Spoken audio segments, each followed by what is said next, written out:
যারা আবেগের চোদনে হাউরিরে মা মনে করেন, হৌরিরে আব্বা মনে করেন, হালিরে বোন মনে করেন, হালারে বাইরারে ভাই মনে করেন, আসেন আপনাদের আবেগের ভিতরে একটু মুত্তা দিই।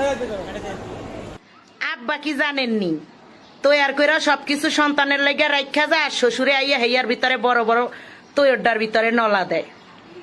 আর শালি যদি বইন হইতো তাহলে বায়ের বিপদের সময় সব সময় পাশে থাকতো, খাইয়া না খাইয়া দৌড়াইতো, বিপদ কাটতে গেলে আইয়া বড় বড় নলা দিত না।